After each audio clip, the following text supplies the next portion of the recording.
आइए साथियों, आज चलते हैं एक दमदार टॉपिक की ओर। यह हिंदी सब्जेक्ट से संबंधित है और बहुत ही दमदार टॉपिक आज मैं लेकर के आया हूं आप लोगों के समक्ष। और इस टॉपिक की शुरुआत में एक संगीत से शुरू करूंगा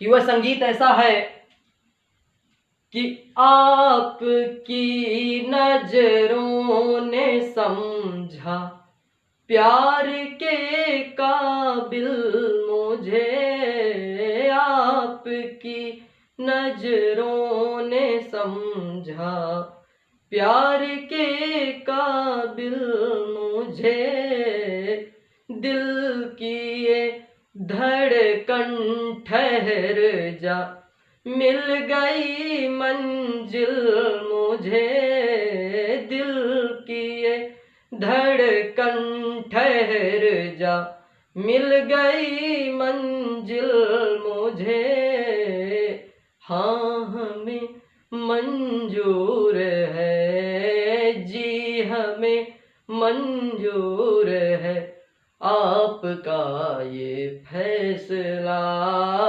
जी, हमें मंजूर है आपका ये फैसला। कह रही है हर नजर बंदा परवर शुक्रिया, आपकी नजरों ने समझा प्यार के काबिल मुझे, आपकी नजरों ने समझा।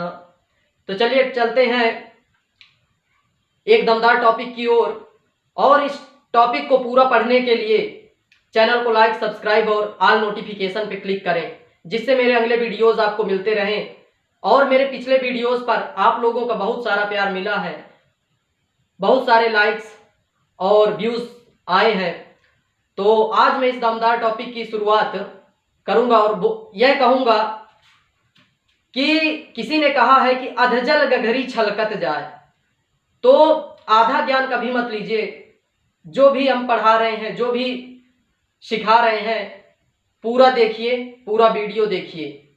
इससे चलिए शुरुआत करते हैं। तो आप लोगों ने पढ़ा होगा कि संज्ञा चूंकि आप लोग शुरू से ही परिचित है संज्ञा से कि किसी व्यक्ति, वस्तु, स्थान के नाम को संज्ञा कहते हैं, यह अपन शुरू से ही पढ़ते चले आ रहे हैं। तो आज मैं इसमें आपको कुछ ऐसा टॉपिक बताना चाहता हूं कि प्राणी, अवस्था, गुण या भाव, किसी व्यक्ति, वस्तु, स्थान, प्राणी, अवस्था, गुण या भाव के नाम को क्या कहते हैं? संज्ञा कहते हैं। तो इनमें क्या क्या आ जाता है? प्राणियों के नाम में आ जाता है राम, श्याम, मोहन, कुर्सी। ये कुर्सी आ गया, किसमें आ गया? आपका किसमें आ गया? वस्तु में आ गया। मेज किसमें आ गया? वस्तु में आ गया। और स्थान में कौन आ गया? दिल्ली, मुंबई, चेन्नई, ये सब स्थान में आ जाएंगे, है ना। और आपका गुण में चतुराई, ये चतुराई, वीरता। भाव में क्या आ जाएगा आपका? सुगंध, मिठास, चतुराई, वीरता, ये सब गुण और भाव में आ जाते हैं। तो चलिए चलते हैं, देखते हैं कि ये कितने टाइप का होता है, जो संज्ञा होता है इसके प्रकार कितने हैं। तो संज्ञा के भेद कितने हैं, इसको आप देखेंगे कि संज्ञा के भेद, ये मैंने लिखा है संज्ञा के भेद। तो संज्ञा के भेद तो 1 2 3 4 5। अच्छा, तो नंबरिंग कर लेते हैं, संज्ञा के भेद में ही नंबरिंग कर लेते हैं। संज्ञा के भेद में नंबरिंग कर लेंगे। कैसे करेंगे? देखिए 1 2 3 4 5। तो संज्ञा का भेद जो हिंदी अक्षर लिखा है उसमें आप देखिए कि 5 हो रहे हैं टोटल। तो क्या हो गया कि 5 प्रकार हो गए संज्ञा के भेद के। कौन कौन से? व्यक्तिवाचक, जातिवाचक, भाववाचक, समूहवाचक, द्रव्यवाचक। तो ये 5 प्रकार हो गए आपके। अब चलते हैं अपन व्यक्तिवाचक संज्ञा की ओर। तो व्यक्तिवाचक संज्ञा क्या होता है? व्यक्तिवाचक संज्ञा यहां लिखा है कि जहां एक के कहने से दुनिया संसार में एक का ही बोध होता है, यानी किसी एक व्यक्ति वस्तु स्थान के नाम को यदि हम लेते हैं तो संसार में उस जैसी आपको वस्तु या व्यक्ति या जो भी नाम आप ले रहे हैं वो एक ही मिलेगी। जैसे आप देखिए कि राम एक ही थे, सोमवार एक ही होता है, जनवरी एक ही महीना है, गंगा नदी क्या है, गंगा नदी जैसे संसार में और कोई नदी नहीं है। यानी क्या लिखा है कि दुनिया संसार में एक का ही बोध हो कहने से, जैसे गंगा नदी, यूनिक चीज, यूनिक पकड़िए आप, यूनिक शब्द को पकड़ के चलिए तो आप एकदम से कॉन्फिडेंट हो जाएंगे इसमें कि यूनिक मतलब पूरे संसार में एक, है ना। और इसके बाद आपका आता है, अगला टॉपिक आता है जातिवाचक संज्ञा। तो जातिवाचक संज्ञा में यहां आप देखेंगे कि लाइन लिखी है कि जहां किसी एक व्यक्ति वस्तु स्थान का नाम लेने से संपूर्ण जाति का बोध हो जाता है। संपूर्ण जाति का बोध से मतलब क्या समझते हैं आप, यानी क्या होता है कि किसी एक वस्तु स्थान का नाम ले लेंगे अपन यदि, तो उसकी संपूर्ण जाति का पता चल जाता है। और इस जैसे दुनिया में कई होते हैं, है ना। जैसे आपको मैं बताऊं कि उदाहरण है इसका, लड़का, लड़की, गाय, बैल, शहर, गांव, पहाड़। तो ये बताइए, अभी तक मैं ये बोल रहा था कि लड़का हो गया, ये संपूर्ण लड़का जाति के लिए है, लड़की हो गई संपूर्ण लड़की जाति के लिए, गाय इसमें एक गाय की बात नहीं हो रही है, इसमें जर्सी गाय, साहीवाल, जितनी भी गाय की जातियां होती हैं, तो गाय शब्द बोल देने से सभी जातियों का गाय की बोध हो जाता है। यानी दुनिया में इस जैसे अनेक चीजें आपको अनेक मिल सकती हैं, इस शब्द से संबंधित अनेक मिल जाएं, यानी जहां दुनिया में उस जैसे अनेक हो, ये लिखा है, ये देखिए, यानी दुनिया में उस जैसे अनेक हो तो क्या होता है, ये जातिवाचक संज्ञा होती है। शहर में आपका बोल दें हम, चूंकि सतना शहर से बिलोंग करते हैं, तो सतना शहर, रीवा शहर, जबलपुर शहर, भोपाल शहर, तो शहर कई हो सकते हैं, है ना, शहर कई हैं। तो गांव भी कई हो सकते हैं, पहाड़ हिमालय पर्वत हैं, तो इस तरह के कई पहाड़ हो सकते हैं, कई पर्वत हो सकती हैं, कई चोटियां हो सकती हैं, केटू चोटी, गाढ़वी नास्टिन चोटी, है ना, तो कंचनजंगा। तो पहाड़ शब्द से मतलब ये है कि इस तरह के आप कई पहाड़ पर्वत इस तरह के हो सकते हैं। जातिवाचक संज्ञा में आप समझ के ये चलिए कि किसी एक व्यक्ति वस्तु स्थान का नाम लेने से उसके जैसे कईयों का बोध हो जाए तो क्या होता है, जातिवाचक संज्ञा होता है। अब आते हैं भाववाचक संज्ञा में, ये देखिए, ये भाववाचक संज्ञा लिखा है, तो इसमें लाइन है, जहां किसी भाव, विचार, अवधारणा का नाम जिसे मन ही मन महसूस किया जा सकता है, परंतु क्या होता है, मन ही मन महसूस किया जा सकता है परंतु छुआ नहीं जा सकता है। क्या नहीं किया जा सकता है, छुआ नहीं जा सकता। अरे किसी की भावना को क्या हम छू सकते हैं, क्या नहीं छू सकते हैं, भावना किसी की छुई नहीं जा सकती है, तो उसे मन ही मन महसूस किया जा सकता है। किसी से आप घृणा करते हैं, किसी से प्रेम करते हैं, तो उसे मन ही मन महसूस करेंगे ना। कोई हमें क्या दिखाई देता है बाहर, क्या हम उसे छू सकते हैं, नहीं छू सकते। तो यह सब किस में आ जाता है, भाववाचक संज्ञा में आ जाता है।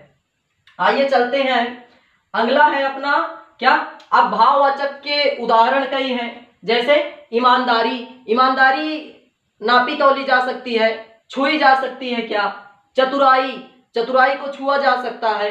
प्रेम, घृणा, ये क्या छुआ जा सकता है, इसे नहीं छुआ जा सकता, ना ही इसे क्या किया जा सकता, क्या इसे, और एक और है आपका बुढ़ापा, ईमानदारी, तो इन्हें मन ही मन अपन महसूस कर सकते हैं, ठीक है ना। घृणा, किसी से बहुत घृणा करते हैं, है ना, किसी से कोई बहुत ईमानदार है ना, तो ये हो गया आपका भाववाचक संज्ञा में। इसके बाद अपना आता है, अगला टॉपिक आता है समूहवाचक संज्ञा। तो समूहवाचक संज्ञा में को अपन क्या कहते हैं, समुदायवाचक संज्ञा भी कहते हैं। तो समूह के नाम का बोध कराए जो नाम, तो जिस व्यक्ति वस्तु स्थान के नाम से समूह का बोध होता है उसे ही अपन क्या कहते हैं, समूहवाचक संज्ञा कहते हैं। जैसे मंडली, सेना, कक्षा, जत्था, टुकड़ी।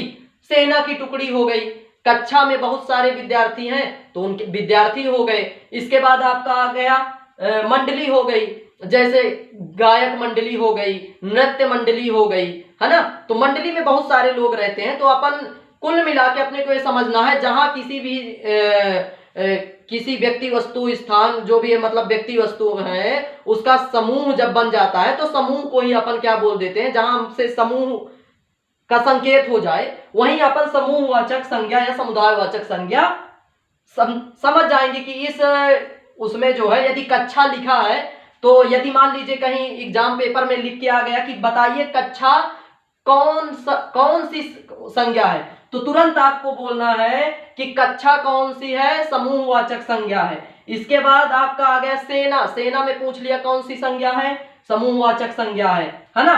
तो इस प्रकार से अब अगले टॉपिक में द्रव्यवाचक संज्ञा है। तो द्रव्यवाचक संज्ञा में आप लोग देख रहे हैं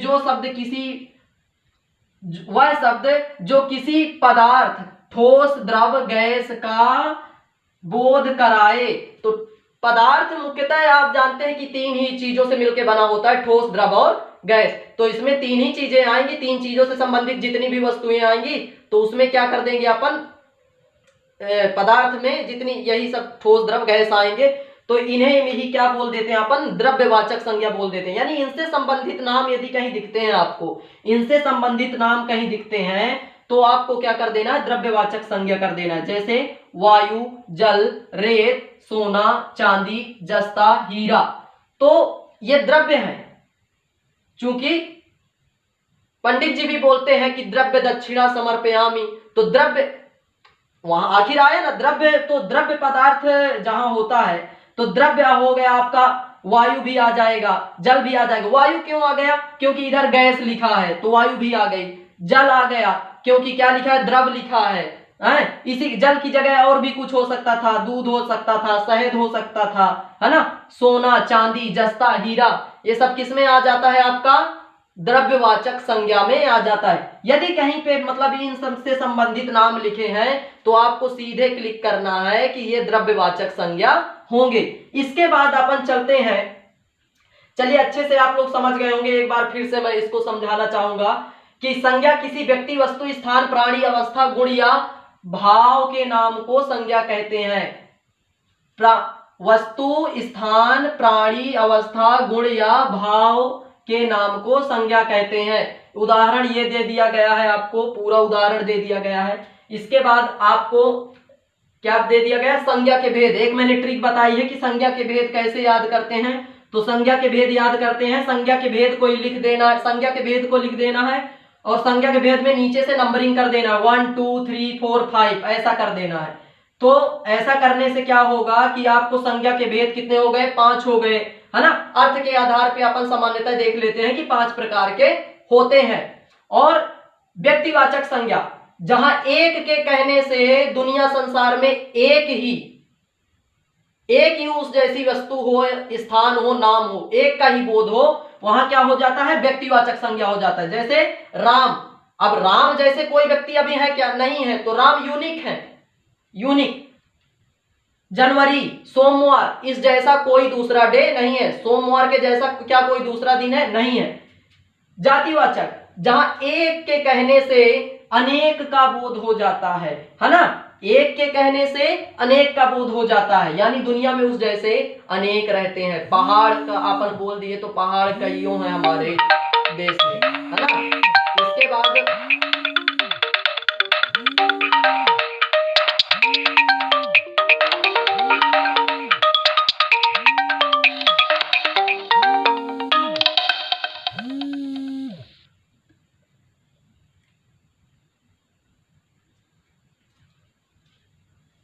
चलिए, थोड़ा सा डिस्टरबेंस हुआ, कॉल आ रहा था एक छोटा सा, तो थोड़ा सा।